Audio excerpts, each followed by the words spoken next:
ሰላም ክብራትና ክብራን ውድ የዩቲዩብ ቤተሰቦች እንደምን አላችሁ? በዚህ ቪዲዮ ላይ በእርግዝና ወቅት ላይ ጽንስ ሊኖረው ስለሚገባው እድገትና የአመጋገብ ሁኔታ በስፋት የምናይ ይሆናል። በእርግዝና ወቅት ላይ የምትመገቡት ምግብ እናንተ ብቻ ሳይሆን በማህፀናችሁ ውስጥ ያለውን ልጅ ሙሉ ህይወት፣ የአእምሮ ብልህነትና የወደፊት ጤና ይወስናል። ብዙ እናቶች ልጆቻቸው ከተወለደ በኋላ ጎበዝና ብልህ እንዲሆኑ ይፈልጋሉ። ነገር ግን እውነታው የልጃችሁ የአእምሮ እድገት 70% የሚጠናቀቀው ገና በማህፀን ውስጥ እያለ ነው። በተጨማሪም ጤናማ ክብደት ኖሮት መወለዱ ከተለያዩ በሽታዎች ይጠብቋል። በመሆኑም ዛሬ በሳይንስ የተረጋገጡ በሀገራችን በቀላሉ የምናገኛቸውና የጽንስ የአእምሮ እድገትን እጅግ የሚያፋጥኑ ክብደቱም ጤናማ እንዲሆን የሚያደርጉ 8 ተአምረኛ ምግቦችን በዝርዝር እናያለን። እያንዳንዱን ምግብ ለምንና እንዴት መመገብ እንዳለባችሁ እነግራችኋለሁ። ከዛ በፊት ሁላችሁም ይህንን ቪዲዮ ላይክ በማድረግ ጀምሩ። እንዲሁም ለዚህ አስተማሪ ቻናል አዲስ ከሆናችሁ ሰብስክራይብ በማድረግ ቤተሰቡ ነው። አሁን በቀጥታ ወደ ጉዳይ ሳልፍ በእርግዝና ወቅት ላይ ለጽንሱ አእምሮ እድገትና ጤናማ ክብደት ወሳኝ ከሆኑ ምግቦች መካከል አንደኛውና የመጀመሪያው እንቁላል ነው። በተለይም እንግዲህ የእንቁላል አስኳሉ ማለት ነው። የመጀመሪያውና ቁጥር 1 ምግብ እንቁላል ነው። እንቁላል በውስጡ ኮሊን የተባለ በጣም ብርቅዬና ወሳኝ ንጥረ ነገርን ይዟል። ሳይንሳዊ ጥናቶች እንደሚያሳዩት ኮሊን የጽንሱ የአእምሮ ክፍል በትክክል እንዲገነባ ያደርጋል። ይህ ክፍል የሰው ልጅ የማስታወስ ችሎታና የመማር ብቃት የሚወሰንበት ቦታ ነው። በተጨማሪም እንቁላል ሙሉ ፕሮቲን ይዟል። ይህም ማለት የጽንሱ የጡንቻና የሴሎች እድገት በመደገፍ ሕፃኑ ሲወለድ ጤናማ ክብደት እንዲኖረው ያደርጋል ማለት ነው። ስለዚህ በእርግዝናችሁ ወቅት ላይ በቀን 1 ወይም 2 የተቀቀለ እንቁላል መመገብ አስፈላጊ ነው። ነገር ግን እንቁላሉ ሙሉ በሙሉ መብሰሉን ወይም ጠንካራ መሆኑን ማረጋገጥ አስፈላጊ ነው። ጥሬ ወይም ያልበሰለ እንቁላል ባክቴሪያ ሊኖሩ ስለሚችል ለነፍሰ ጡር እናት አይመከርም። ሌላኛውና ሁለተኛው ምግብ አሳና ኦሜጋ 3 የያዙ ሌሎች ምግቦችን ነው። ሁለተኛው አሳ ነው። አሳ በተለይ DHA የተባለ የኦሜጋ 3 ፋቲ አሲድ አይነት በከፍተኛ መጠን ይዟል። የሰው ልጅ የአእምሮ መዋቅር 60% የተገነባው ከስብ ነው። ከዚህ ውስጥ ደግሞ ትልቁን ድርሻ የሚወስደው DHA ነው። አሳ አዘውትራችሁ የምትመገቡ እናቶች የምትወልዷቸው ልጆች ፈጣን የማሰብ የማስተዋልና የመናገር ብቃታቸው እጅግ ከፍተኛ እንደሚሆን ጥናቶች አረጋግጠዋል። በሳምንት ከ1 እስከ 2 ቀናት አሳ በምግባችሁ ውስጥ ማካተት ይኖርባችኋል። አሳ ማግኘት በማይቻልበት አካባቢ የምትኖሩ ከሆነ በሀገራችሁ በብዛት የምትጠቀሙትን ተልባ በደንብ አጥቦ አብስሎና ፈጭቶ በገንፎ በበሶ ወይም በጭልፋ በማር እየቆነጠራችሁ መውሰድ ተመሳሳይ የኦሜጋ 3 ጥቅም ይሰጣል ማለት ነው። ስለዚህ አሳ ማታገኙ ከሆነ ከተልባ ማግኘት የምትችሉ ይሆናል ማለት ነው። ወደ ቀጣዩና ወደ ሶስተኛው ስናልፍ ሶስተኛው አረንጓዴ ቅጠላ ቅጠሎች ነው። ማለትም እንደ ጎመን፣ ሰላጣ፣ ቆስጣ፣ ስፒናች ያሉ አረንጓዴ ቅጠላ ቅጠሎች በእርግዝና ወቅት ላይ ወሳኝ ናቸው። ሌላኛው ተአምርን የሚሰጡ ምግቦች ናቸው ማለት ነው። እነዚህ ምግቦች እንግዲህ ከፍተኛ የሆነ ፎሌት ወይም ተፈጥሯዊ ፎሊክ አሲድ ይዘዋል። ፎሊክ አሲድ በተለይ በእርግዝና የመጀመሪያ 3 ወራት ውስጥ የጽንሱን የአከርካሪ አጥንትና የጭንቅላት ክፍል እንዳይጎድል የግድ የሚያስፈልግ ንጥረ ነገር ነው። ከዚህ በተጨማሪም እነዚህ ቅጠላ ቅጠሎች ከፍተኛ የአይረን ይዘት አላቸው። የአይረን ንጥረ ነገር ደግሞ ወደ ጽንሱ ኦክሲጅን የሚያደርሰውን የደማችንን መጠን ይጨምራል። እናትየው የደም ማነስ ከገጠማት ጽንሱ በቂ ኦክሲጅንና ምግብ አያገኝም። ይህም የጽንሱ ክብደት በእጅጉ ይቀንሰዋል ማለት ነው። ስለዚህ ሌላኛው ምግብ አረንጓዴ ቅጠላ ቅጠሎች ወሳኝ የተባሉ ምግቦች ናቸው ማለት ነው። አራተኛው ምርጫ ሊሆን የሚገባው እንግዲህ ጥራጥሬዎች ናቸው። እንደ ምስር፣ ሽምብራና ባቂላ የጽንስ ክብደት እንዲጨምር የሚያደርጉ ዋና የፕሮቲን ምንጮች ናቸው። ሕፃኑ በማህፀን ውስጥ እያለ የውስጥ አካላቱ ማለትም ልብ፣ ሳምባ፣ ኩላሊት በትክክል እንዲያድጉ ፕሮቲን ያስፈልገዋል። በተጨማሪም ጥራጥሬዎች ዚንክ የተባለ ንጥረ ነገር ይዟል። ዚንክ የሴሎች መከፋፈልንና የጽንሱን DNA ግንባታ ያፋጥናል። የምስር ወጥ፣ የሽምብራ እሸት ወይም የተቀቀለ ባቂላ ማለትም ንፍሮ በምግብ ውስጥ በማካተት የልጃችሁን ጤናማ ክብደት ዋስትና ይሰጣል ማለት ነው። ሌላኛውና አምስተኛው እርጎና ወተቶች እንዲሁም የወተት ተዋጽኦች ናቸው። እርጎ ከካልሲየም በተጨማሪም ከፍተኛ ፕሮቲንና ዚንክ አለው።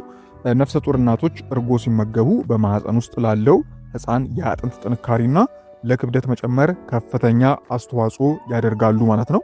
ነገር ግን ሌላው ትልቁ ጥቅሙ እርጎ ፕሮባዮቲክስ ወይም ጠቃሚ ባክቴሪያን ይዟል። ይህም በእርግዝናው የሚመጣን የምግብ አለመፈጨት፣ የሆድ ጋዝን እና የሆድ ድርቀትን ያስታግሳል። እናትየው የምግብ መፈጨት ስርዓቷ ሲስተካከል የምትመገበው ምግብ በቀጥታ ወደ ጽንሱ እንዲደርስ ይረዳል ማለት ነው። ሌላኛውና ስድስተኛው እንግዲህ ለውዝና እንደ ሱፍ ሰሊጥ ያሉ ቅባት እህሎች ናቸው። ለውዝ በውስጡ ቫይታሚን ኢ፣ ፕሮቲንና ጤናማ ስብን ይዟል። ቫይታሚን ኢ የጽንሱን የሳምባና የአይን ጤና ይጠብቃል። በተጨማሪም እነዚህ ምግቦች በማህፀን ውስጥ ላለው ህፃን የአእምሮ ሴሎች ትስስር መፈጠር እጅግ በጣም ጠቃሚ ናቸው። ልጆቻችሁ ነገ በትምህርታቸው ንቁና ጎበዝ እንዲሆኑ ዛሬውኑ ጥቂት ለውዝ ማቅረብ ወይም ደግሞ የሱፍ ጭማቂ ወይም የሱፍ ወተት መጠጣት ትልቅ ለውጥ ያመጣል ማለት ነው። ሌላኛውና ሰባተኛው ስኳር ድንች ነው። ስኳር ድንች ቤታ ካሮቲን የተባለ ንጥረ ነገር በከፍተኛ መጠን ይዟል። ይህ ንጥረ ነገር በሰውነታችን ውስጥ ወደ ቫይታሚን ኤ ይቀይራል። ቫይታሚን ኤ ለጽንሱ የቆዳ ጤና፣ ለአይን እይታና ለበሽታ መከላከል አቅም ግንባታ ወሳኝ ነው።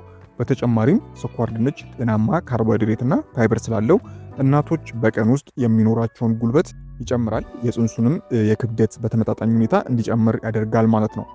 የመጨረሻውና ስምንተኛው አቮካዶ ነው። አቮካዶ ለነፍሰ ጡር እናቶች ወርቅ ነው ሊባል ይችላል። በውስጡ የያዘው ስብ ማለትም ሞኖሳቹሬትድ ፋት ወይም በጣም ጤናማ የሚባለው የስብ አይነት ነው። ይህ ስብ የጽንሱን የቆዳ ህዋሳትና የአእምሮ ቲሹዎች ለመገንባት በጣም ይረዳል። አቮካዶ በተጨማሪም በውስጡ ከፍተኛ ፖታሺየም ይዟል።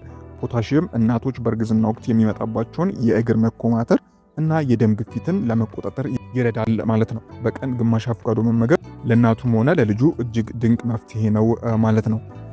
እንግዲህ በአጠቃላይ እነዚህን 8 ምግቦች ማለትም እንቁላል፣ አሳና ኦሜጋ 3፣ አረንጓዴ ቅጠላቅጠሎች፣ ጥራጥሬዎች፣ እርጎና የወተት ተዋጽኦች፣ ለውዝ፣ ሱፍና ሌሎች የቅባት እህሎች፣ ስኳር ድንች እንዲሁም አቮካዶን መመገብ የማይከብዱና በየቀኑ በቤታችን ውስጥ የምናዘጋጀው ናቸው። ልጆቻችሁ ነገ ትልቅ ደረጃ እንዲደርሱ ብሩህ አእምሮ ኑሯቸው ጠቃሚ ሰው እንዲሆኑ ዛሬ በማህፀን ውስጥ እያለ የሚያስፈልገውን ምግብ በአግባቡ መመገብ ያስፈልጋል። ከዚህ በተጨማሪ ግን ንጹህ ውሃ በብዛት መጠጣት አስፈላጊ ነው። ጭንቀትን ማስወገድና የሐኪማችሁን ክትትል የቪታሚን ኪኒኖች በአግባቡ መውሰድ እንዳትረሱ። እነዚህ የጽንስን አእምሮ እድገትና ጤናማ ክብደት የሚረዱ ምግቦች አይተናል። ነገር ግን እነዚህ ጠቃሚ ምግቦች እየተመገባችሁ በሌላ በኩል ደግሞ ልጃችሁን አደጋ ላይ የሚጥሉ ምግቦችን የምትወስዱ ከሆነ ጥቅሙን የምታጡት ይሆናል ማለት ነው። እስቲ አሁን ደግሞ በእርግዝና ወቅት ላይ የጽንስ እድገት የሚያደናቅፉና ጽንስን ማስወረድ ወይም ደግሞ የጭንቅላት እክል ሊያመጡ የሚችሉ አደገኛ ምግቦች አሉ። እነሱን አንደኛው ጥሬ ወይም ደግሞ በደንብ ያልበሰለ እንቁላልና ስጋ ነው። የመጀመሪያዎቹ ጥሬ ምግቦች ናቸው። በሀገራችን ጥሬ ስጋ ወይም ደግሞ በደንብ ያልበሰለ በሬ የበላና እንቁላል መመገብ የተለመደ ነገር ነው። ነገር ግን በእርግዝና ወቅት ጥሬ ስጋ እና እንቁላል ሳልሞኔላና ቶክሶፕላስሞሲስ የተባሉ አደገኛ ባክቴሪያዎችንና ፓራሳይቶች ይዘዋል። እነዚህ ለእናትየው ለከፍተኛ ትውከትና ተቅማጥ ከመዳረጋቸው ባለፈ በቀጥታ ወደ ጽንሱ በማሻገር የጽንሱን መቋረጥ ወይም የአእምሮ ጉዳት ሊያስከትል ይችላል። ስለዚህ ስጋና እንቁላል ሙሉ በሙሉ መብሰሉን ማረጋገጥ ይኖርባቸዋል ማለት ነው። ያለበዚያ መመገብ የለባችሁም። ሌላው ያልተፈላ ወይም ፓስቸራይዝድ ያልተደረገ ወተትና አይብ እንዲሁም ካይፊን ማለት ቡናና ሻይ እንዲሁም ቸኮሌቶችን መቀነስ ይኖርባቸዋል። እንግዲህ በእርግዝና ወቅት ላይ በቀን ከአንድ ሲኒ በላይ ቡና መጠጣት አይመከርም። ካይፊን በጣም ፈጣን በሆነ ሁኔታ የእንግዴ ልጅን ሰብሮ ወደ ጽንሱ ይገባል። ጽንሱ ደግሞ ካይፊንን የማስማማት አቅም የለውም። ይህም የጽንሱን የልብ ምት ከመጨመሩም በላይ ወደ ጽንሱ የሚሄደውን የደምና የኦክሲጅን መጠን በመቀነስ ህፃኑ ክብደቱ እጅግ በጣም አናሳ ሆኖ እንዲወለድ ያደርጋል ማለት ነው። ሌላው ያልታጠቡ አትክልቶችና ፍራፍሬዎች ናቸው። እንደ ሰላጣ፣ ቲማቲም፣ ቃሪያና ፍራፍሬ ስትመገቡ በደንብ በንጹህ ውሃና በጨው ማጠብ ይኖርባቸዋል። በአፈር ውስጥ የሚኖረውና ቶክሶፕላስሚስ የሚመጣ ፓራሳይት በአትክልቶቹ ላይ ሊጠበቅ ስለሚችል ይህም ፓራሳይት ወደ እናቱ ሆድ ከገባ የልጁን የአይን እይታና የአእምሮ እድገት እጅግ ስለሚጎዳ ጥንቃቄ ማድረግ ይኖርባቸዋል። በመጨረሻም የታሸጉ ምግቦችና ከልክ ያለፈ ስኳር ያለባቸውን ምግብ ማስወገድ ይኖርባቸዋል ማለት ነው። እንግዲህ ውድ ቤተሰቦች ከዚህ ጋር ተያይዞ የነበረኝ አጥር ያለ መረጃ ይህንን ይመስላል። ከዚህ ጋር ተያይዞ ማንኛውም ሀሳብ፣ አስተያየት፣ ጥያቄ ካላችሁ በታች በኮሜንት ማስፈሪያው ላይ ማስቀመጥ የምትችሉ ይሆናል ማለት ነው። እስከ ቪዲዮ ፍጻሜ አብራችሁኝ ስለነበራችሁ እጅግ በጣም አመሰግናለሁ። ፈጣሪ ያክብርልኝ። በቀጣይ በሌሎች ቪዲዮዎች የምንገናኝ ይሆናል። እስከዛው በያላችሁበት ፈጣሪ ሰላም ያብዛላችሁ። ደህና ሁኑ። ቻው።